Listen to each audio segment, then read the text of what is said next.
बिस्मिल्लाहिर्रहमानिर्रहीम, अस्सलाम वालेकुम डियर स्टूडेंट्स। आज हम कवर करने जा रहे हैं पेस्टल एनालिसिस का चौथा हिस्सा। ये है हमारे पास लीगल एस्पेक्ट्स। ठीक है जी। देखिए, एक बिजनेस मैनेजर को लॉज एंड रेगुलेशंस जो स्पेसिफिक हमारे बिजनेस के ऊपर एप्लीकेबल हैं उनकी डिटेल नॉलेज होनी चाहिए। ठीक है जी। उसकी वजह ये ताकि हमें पता चले कि क्या चीज़ मुल्क में करना अलाउड है, क्या कौन सी ट्रांजेक्शन डिसअलाउड हैं, सर मेरे क्या राइट्स हैं, मेरी क्या ड्यूटीज़ हैं। ठीक है जी। कंपटीशन में मैं किस हद तक आगे जा सकता हूँ, किस हद तक लोग अगर आगे आ जाएं तो मुझे उनको रोकने के लिए जो है वो लॉ का सहारा ले सकता हूं मैं। ये सारे मामलात हम इस तरह देखते हैं कि लॉज एंड रेगुलेशंस हमारे बिजनेस को कैसे अफेक्ट करती है। ठीक है जी। देखिए, हमारी किताब में लॉज एंड रेगुलेशंस के बारे में कुछ 4-5 बातें लिखी है। मैंने उनको सेगमेंटाइज किया है कि हमारे पास ना 5 की प्लेयर्स हैं। ठीक है जी। 5 की प्लेयर्स होते हैं सर किसी भी बिजनेस एनवायरनमेंट के अंदर। एक इन्वेस्टर होता है जिसका पैसा लगा होता है। ठीक है जी। बिजनेस शुरू करता है वो। एक उसका सप्लायर होता है जो उसको गुड्स दे रहा होता है। एक उसका कस्टमर होता है जिसको वो गुड्स दे रहा होता है। एक कुछ उसके एम्प्लॉयज होते हैं और कुछ उसके कंपेटिटर्स होते हैं। ठीक है जी। ये 5 की लोग हैं। जो लॉज एंड रेगुलेशन है ना, इन्हीं 5 लोगों को फोकस करके इन्हीं के बारे में चीजें बता रहा होता है कि इनके राइट्स क्या हैं, इनके ऑब्लिगेशंस क्या हैं। ठीक है जी। ये सारे मामलात बता रही होती है। ठीक है। आपसे एग्जाम में अगर पूछा जाता है जी कि लॉज एंड रेगुलेशंस या लीगल फ्रेमवर्क को अंडरस्टैंड करना क्यों जरूरी है, तो आपने उसमें ये 4-5 पॉइंट्स लिखने। Number 1, sir legality of transaction. Law आपको ये बताएगा कि कौन सी ट्रांजैक्शंस अलाउड हैं और कौन सी अलाउड नहीं है। मिसाल के तौर पर सर, मैं करना चाहता हूं जनाब सिगरेट बेचने का काम, तो बहुत सारे मुल्क सर वहां सिगरेट बेचने का कोई मसले वाली बात नहीं है, आप बेच सकते हो आराम से। लेकिन बहुत सारे ममालिक के अंदर सिगरेट बेचना क्राइम है, वहां अलाउड नहीं है। तो सर मुझे अगर लोकल लॉ ही नहीं पता होगा, यही नहीं पता होगा कि यहाँ कौन सी ट्रांजेक्शन अलाउड हैं कौन सी डिसअलाउड हैं, तो मे भी मैं एक अनलॉफुल ट्रांजेक्शन के अंदर, अनलॉफुल एक्ट के अंदर एंगेज हो जाऊं। ठीक है जी। तो ये जानना बहुत जरूरी है।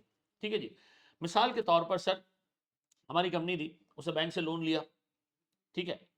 लोन लिया एक बैंक से, दूसरे बैंक से, तीसरे बैंक से, चौथे बैंक से, पांचवें बैंक से, सारे बैंक से लोन ले लिए। अब नहीं मिल रहा लोन मजीद। हम गए, हमने एक कंपनी से बात की कि यार आप बैंक में पैसा रखते हो, आपको सूद मिलता है, आप एक काम करें मुझे पैसा दे दें, मैं आपको बैंक से ज्यादा सूद दूंगा।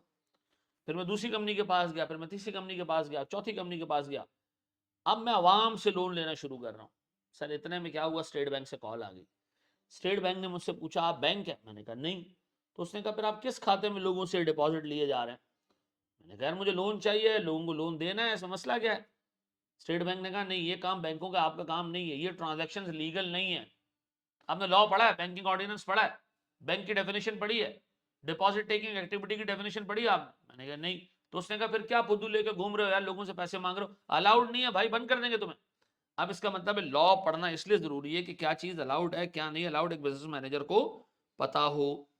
ठीक है जी। नंबर 2, सर इन्वेस्टर के राइट्स एंड ऑब्लिगेशंस, ये दोनों चीजें लॉ में लिखी होती।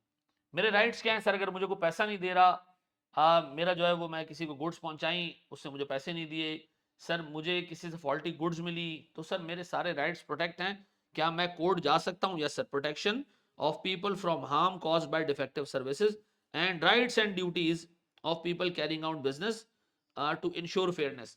ये दोनों पॉइंट्स लॉ जो है वो इन्वेस्टर और कस्टमर दोनों को प्रोटेक्ट करने के लिए ये बातें कही जा सकती है कि इन्वेस्टर के राइट्स क्या हैं, इन्वेस्टर्स की ऑब्लिगेशंस क्या हैं, और सर अगर मुझसे कोई धोखे वाले काम करे, गलत चीज प्रोवाइड करे, तो क्या मैं कोर्ट का दरवाजा दस्तका सकता हूं सर, कोर्ट के दरवाजे पे दस्तक दे सकता हूं, मेरे लीगल राइट्स क्या हैं। ठीक है जी। तो इसमें से 3 बातें आ गई हमारे सामने। ट्रांजैक्शंस की legality, number 2 rights and obligations. ठीक है जी। राइट्स एंड ड्यूटीज, ऑब्लिगेशंस कह लें, of carrying out business to ensure fairness. Fairness का मतलब यह है, फेयरनेस का मतलब यह है कि सर जो मेरा हक बनता है, ठीक है जी, वो मुझे हक मिले, और दूसरे का जो हक बनता है मेरे अंदर इतनी हिम्मत ही ना हो कि मैं उसको रोक सकूं। ये फेयरनेस है। तो इसके लिए सर लॉज, लॉ जो है वो लॉज, सॉरी जितने भी लॉज एंड रेगुलेशन है वो राइट्स एंड ऑब्लिगेशंस एक्सप्लेन करते हैं, बताते हैं कि जी इन्वेस्टर का और दूसरे इन्वेस्टर का क्या राइट है और क्या ऑब्लिगेशन है। ठीक है जी। नंबर 3 सर, ये भी बताता है कि जी protection from people, from protection of people from harm caused by defective services. अगर मुझे फॉल्टी गुड्स मिली, 2 नंबर गुड्स मिली, तो क्या मैं मतलब लीगली जाके उसको चैलेंज कर सकता हूँ? मैं आपको बताऊं सर, पाकिस्तान जैसे मुल्क के अंदर यकीन करें 90% ट्रेड ना धोखे की ट्रेड है। ये मैं बड़े सेफ एनालिसिस आपको बता रहा हूँ। 90% जो बिजनेस चल रहे हैं ना, उनमें कहीं ना कहीं हराम का आंसर शामिल है। ठीक है जी। क्यों? क्योंकि साफ सफेद झूठ बोल के गलत चीज आपको चिपकाई जाती है 90% बिजनेस के अंदर, इसलिए इस मुल्क का हाल ऐसा है। ये मतलब कोई शराबियों की वजह से, जानियों की वजह से, आ, दीन से दूरी की वजह से एक तो अजाब होगा, लेकिन उससे बड़ा अजाब जो है वो बेईमानी का अजाब है इस मुल्क के ऊपर। तो खैर हमारे यहाँ चूंकि लॉ इतना स्ट्रांग नहीं है, वो प्रोटेक्ट नहीं करता लोगों के राइट्स को जब उनको फॉल्टी गुड्स मिले। तो याद रखना सर, ये तीन चीज़ें हैं, legality of transactions, rights and duties of people to ensure fairness, और number 3 rights in case you are given faulty services and goods. ठीक है जी। फिर ये बात होगी इन्वेस्टर की और कस्टमर के बारे में, डन।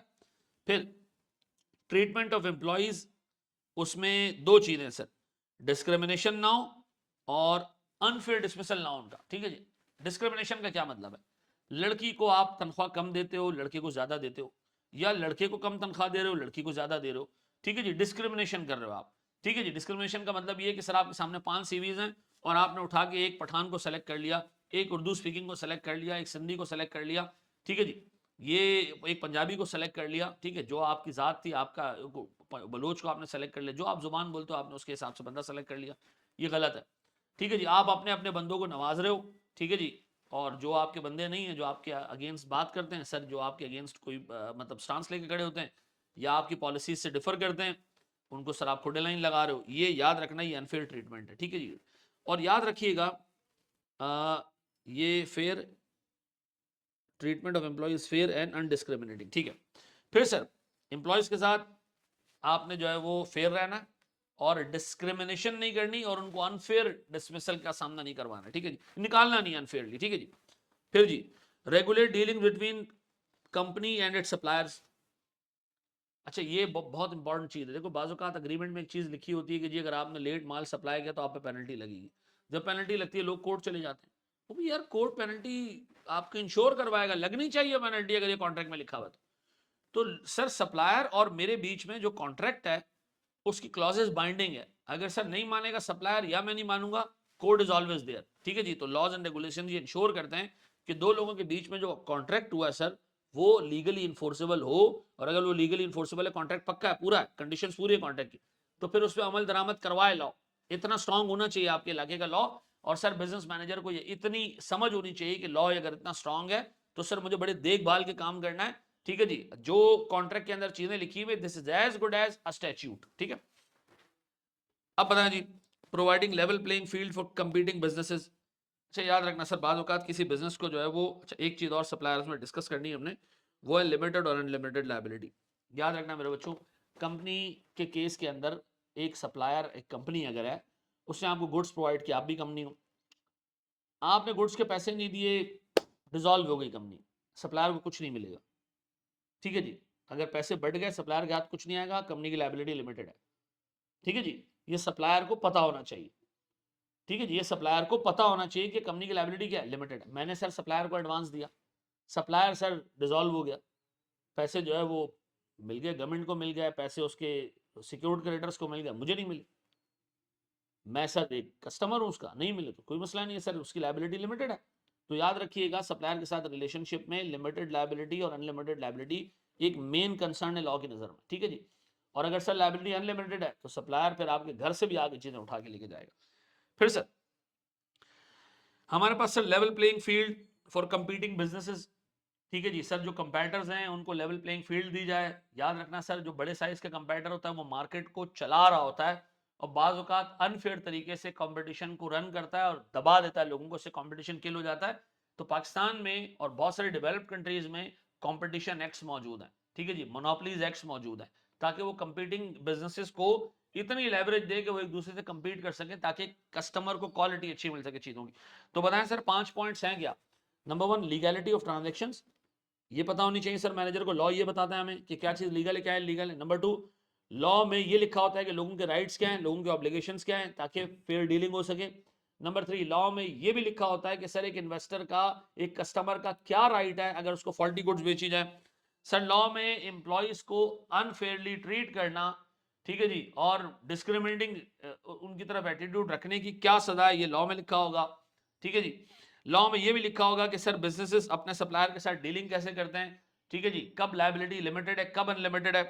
ठीक है जी। लॉ में ये भी लिखा होगा कि सर कंपीटिंग बिजनेसेस को एक फेयर ग्राउंड दिया जाता है, ठीक है जी, इक्वल ग्राउंड दिया जाता है ताकि कंपीट करें। कंपटीशन एक्ट मौजूद है, मोनोपोलीज एक्ट मौजूद है जो रोकते हैं बड़ी कंपनीज को, ठीक है जी, ताकि वो क्रश ना करें कंपटीशन को, छोटी कंपनीज को खत्म ना करें, ठीक है जी। एक फेयर कंपटीशन रहना चाहिए मार्केट में ताकि सर्विस की क्वालिटी जो है वो इंश्योर रहे। तो एक इन्वेस्टर को, एक बिजनेस मैनेजर को जानना क्यों जरूरी, पता हो सर क्या अलाउड है क्या अलाउड नहीं है, लीगल राइट्स एंड ऑब्लिगेशंस क्या है मेरी प्रोटेक्शन में लॉ जो है अगर मुझे को फॉल्टी सर्विस दे तो मैं क्या कर सकता हूं उसके अगेंस्ट। सर अगर मेरे एम्प्लॉइज के साथ मैं फेयरली ट्रीट ना करूं तो वो क्या कर सकते हैं मेरे साथ। मैं अगर अपने सप्लायर को पैसे ना दूं तो उसका क्या राइट है मेरे ऊपर, ठीक है जी। और मिसाल के तौर पर सर मेरे जो कंपीटिंग बिजनेस हैं, कुछ बड़े बिजनेस हैं, क्या वो मुझे क्रश कर सकते हैं, क्या वो ऐसे कंपटीशन में ऐसे मेजर दे सकते हैं जिससे मेरा बिजनेस अफेक्ट हो, तबाह बर्बाद हो जाए। ये सारी चीजें आपको पता होनी चाहिए एज अ बिजनेस मैनेजर, और ना सिर्फ पता होनी चाहिए बल्कि इनमें जो चेंजेस आ रही हैं ओवर द पीरियड ये भी आपको पता होनी चाहिए। देखिए बाज़ औक़ात एक लॉ चेंज हो जाता है और पता ही नहीं होता हमें, ठीक है जी, पता ही नहीं होता कि जी मिनिमम वेज का लॉ चेंज हो गया, हमने अपनी वेजेस इनलाइन रखी नहीं, थोड़े दिनों बाद सर जो लेबर डिपार्टमेंट है प्रोविंशियल गवर्नमेंट का उसकी तरफ से लेटर आ गया कि भाई आप जो ये सैलरी दे रहे हो ये तो लेबर लॉ के हिसाब से नहीं है, पेनल्टी लग गई। तो सर याद रखिएगा ना सिर्फ बिजनेस मैनेजर को लॉ की अंडरस्टैंडिंग होनी चाहिए बल्कि उसमें जो चेंजेस आ रही हैं ओवर द पीरियड उसकी भी अंडरस्टैंडिंग होनी चाहिए। लॉ में क्या लिखा होगा, क्या लिखा होगा लॉ के अंदर, नंबर 1 क्या चीज अलाउड है क्या अलाउड नहीं है, rights and obligations of people, sir protection against harmful services and goods, और सर ट्रीटमेंट ऑफ एम्प्लॉइज अगर अनफेयर हुई तो क्या होगा, सर सप्लायर के साथ जो डीलिंग है उसको रेगुलेट किया जाता है, लॉ उसको रेगुलेट करता है, उसको गवर्न करता है, मेरे राइट्स सप्लायर के राइट्स दोनों लिखे होंगे उसके अंदर। और सर फिर उसके बाद मेरे पास level playing field in competing businesses, ये सारी चीजें लॉ में लिखी हैं। एज अ बिजनेस मैनेजर मुझे इन सारी चीजों की अंडरस्टैंडिंग भी होनी चाहिए और ओवर द पीरियड इसमें जो चेंज आ रहा है वो भी मुझे पता हो, ठीक है जी। अब सर आपके किताब में कुछ 16 लॉ डिस्कस हुए में ब्रीफली छोटी छोटी चीजें उसमें जो है वो डिस्कस हुई हुई कि इस्लाम में ये लिखा है, इस्लाम में ये लिखा है, इस्लाम में ये लिखा है। मैं 16 के 16 लॉ आपको सामने एक करके रख रहा हूं और जिस हद तक किताब के अंदर उसमें कंटेंट्स लिखे उससे 1 सेंटीमीटर भी आपने आगे नहीं जाना है, वही आपको पता होना चाहिए कि उस लॉ में क्या लिखा है, ठीक है जी। बड़े स्टेप आगे, अल्लाह का नाम लेके हम जाते हैं अपने पहले लॉ की तरफ अगली वीडियो में।